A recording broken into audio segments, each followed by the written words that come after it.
эфире новости, в студии Кристина Якупова. Здравствуйте. Главные темы этого выпуска. 4 человека пострадали в ДТП в Мегино-Кангаласском районе. Энергетики Якутской ГРЭС начали подготовку к предстоящему осенне-зимнему периоду. 5 рукописных текстов Аланхо впервые оцифруют и опубликуют на сайте Национального архива Республики в этом году. 4 человека пострадали в ДТП в Мегино-Кангаласском районе Якутии. Накануне на втором километре автодороги Амга 19-летний водитель, двигаясь со стороны села Майя в сторону поселка Нижнебестях, на автомобиле Toyota Gaia выехал на встречную полосу.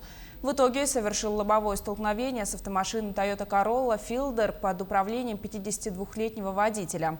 После лобового столкновения Toyota Gaia совершила касательный наезд с грузовым транспортом марки MAN TGS. В результате 2 человека, водители Gaia и Fielder, с множественными травмами доставлены и госпитализированы в Мегино-Кангаласскую больницу. 2 пассажира из автомобиля Toyota Gaia получили ушибы.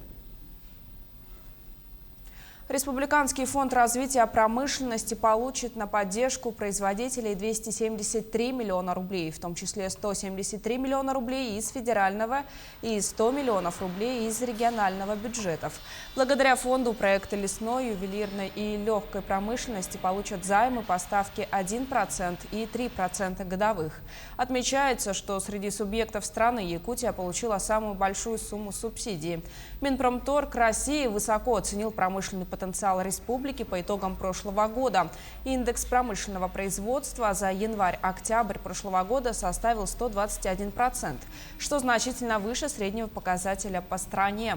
По оценкам регионального Минпрома, выгодные льготные займы позволят привлечь инвестиции в развитие обрабатывающей отрасли, создать порядка 160 новых рабочих мест.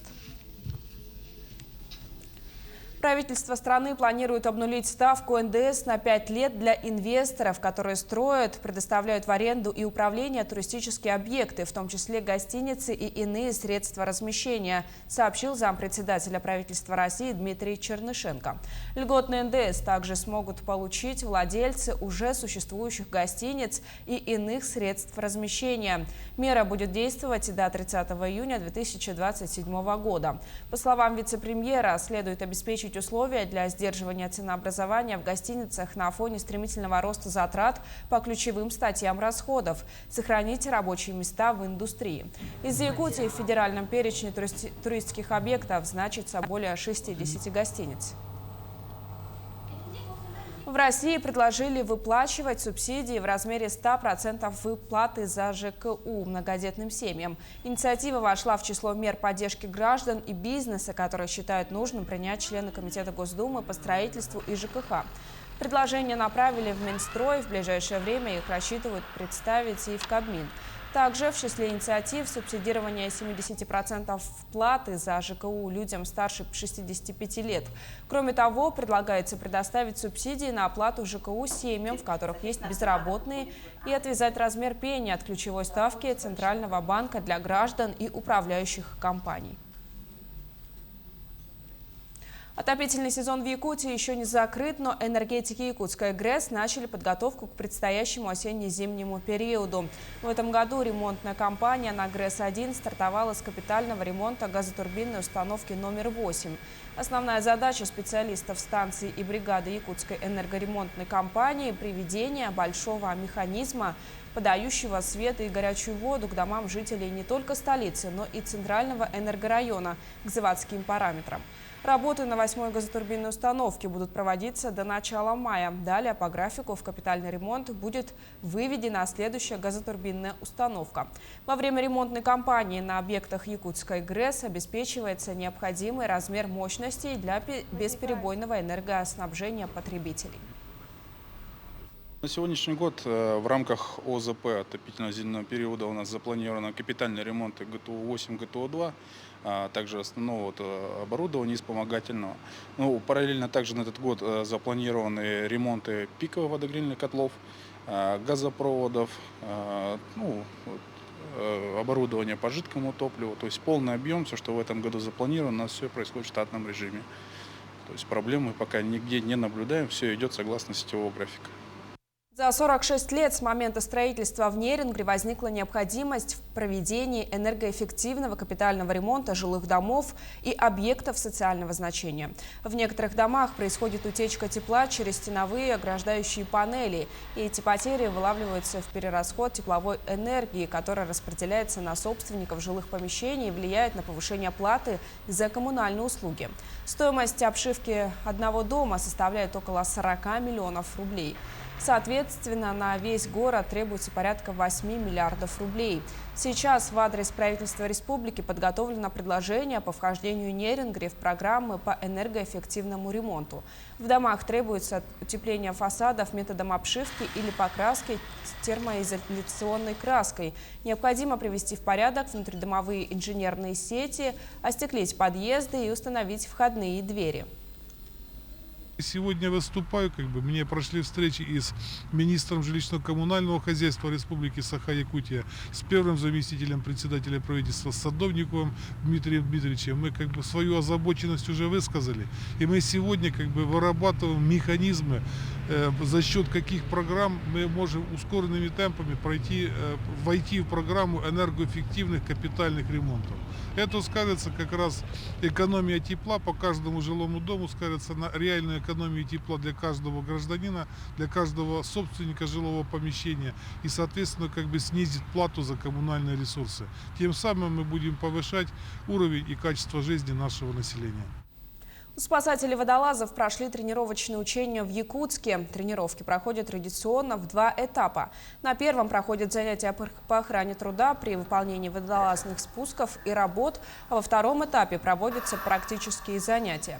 В зимнее время это тренировки проходят с использованием барокамеры. В специальных условиях организм водолаза подготавливается на устойчивость к токсическому действию азота путем систематических тренировок в барокамере и формированию высокой индивидуальной устойчивости к действию этого фактора. С наступлением теплых дней эти занятия проходят уже в естественных условиях, то есть в водоемах. Всего ежемесячные тренировки проходят 13 водолазов-спасателей, которые в случае форс-мажорных экстренных ситуациях привлекаются к поисково-спасательным операциям. Работа водолазов связана с водой.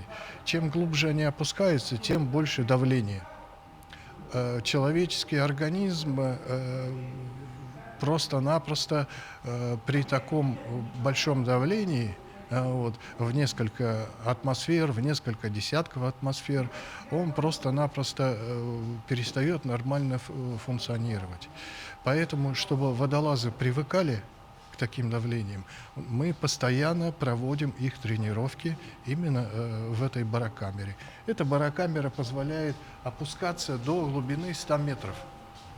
Но у нас есть определенные допуски, потому что проходят специальную медицинскую комиссию водолазную, сдают специальные экзамены водолазные, и после этого, у них, у водолазов,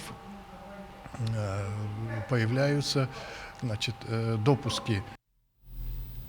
В Якутии впервые оцифруют рукописи 5 известных аланхо. Тексты, записанные в 40-х годах прошлого века с уст известных аланхасутов Иннокентия Теплоухова-Тимофеева, Алексея Агапова и Акима Избекова, оцифруют и опубликуют на сайте Национального архива Якутии в этом году. Напомним, что главой Якутии Айсеном Николаевым поставлена задача по оцифровке первоисточников художественных произведений и произведений устного народного творчества для сохранения и передачи потомкам. В год культурного наследия народов России на сайте архива, кроме 5 оцифрованных аланхо, планируется разместить аланхо Платона Аюнского Туяра Макуо, чтобы все желающие могли ознакомиться с ними. К столетию образования Якутской ССР и к Году Матери в республике театр юного зрителя готовит премьеру спектакля «Сайсары» по драме Дмитрия Сивцева «Сорона Амалона». В драме «Сайсары» воссоздан характер якутской многодетной женщины, матери, хранительницы очага, сильной личности. В спектакле созданы образы видных государственных деятелей, основателей нашей республики. Кроме этого, театр юного зрителя в этом году вошел в программу Федерального центра гастролей деятельности Министерства культуры Российской Федерации «Большие гастроли-2022». В рамках этого в этом году пройдут обменные гастроли с Республикой Коми в городе Сыктывкар. Театр юного зрителя покажет свои спектакли с 1 по 5 июня. Мы едем в Республику Коми с гастролями, со спектаклями «Король Беранже», Эжена Ионецка в постановке режиссера Карла Сергичева.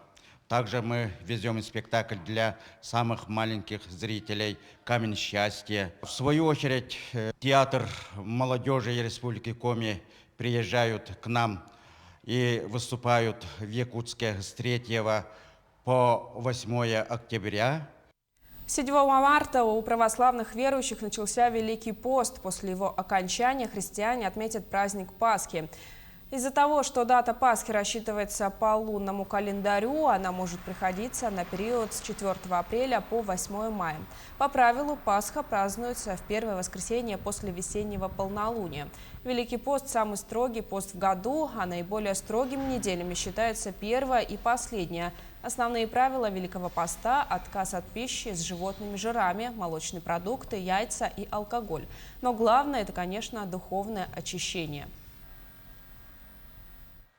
Для каждого, конечно, верующего человека Великий пост может стать весной духовной, потому что через молитву, через воздержание в пище, через посещение богослужений каждый может духовно переродиться через свою самооценку. И это время особое для каждого верующего человека. Впервые в истории Ленска проходит чемпионат республики по мини-футболу. Соревнования стартовали накануне. Какие команды участвуют и куда отправятся победители, расскажет Юлия Золотарева. В Ленске стартовали игры первой лиги чемпионата республики по мини-футболу.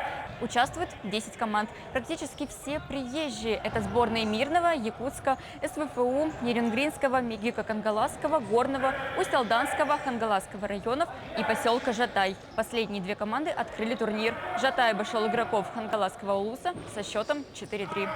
Ну, вы знаете, соревнования не проводились уже 2 года, поэтому сложно сказать про соперников.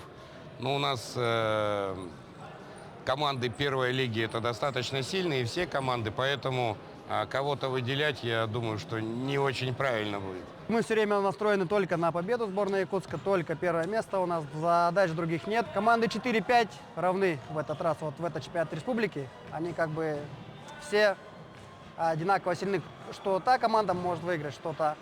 Поэтому как бы сейчас заранее не буду говорить, кого я считаю своим соперником. Со всеми будем бороться, со всеми будет сложно. 6 сильнейших команд чемпионата отправятся на 8-е спортивные игры народов Якутии. Они пройдут летом в Усть-Алданском улусе. Кто именно отправится на состязания, расскажем в ближайших выпусках «Панорамы». Юлия Золотарева, Олег Соснин, телеканал «Алмазный край». К этому часу у меня вся информация. Мы продолжаем следить за развитием событий.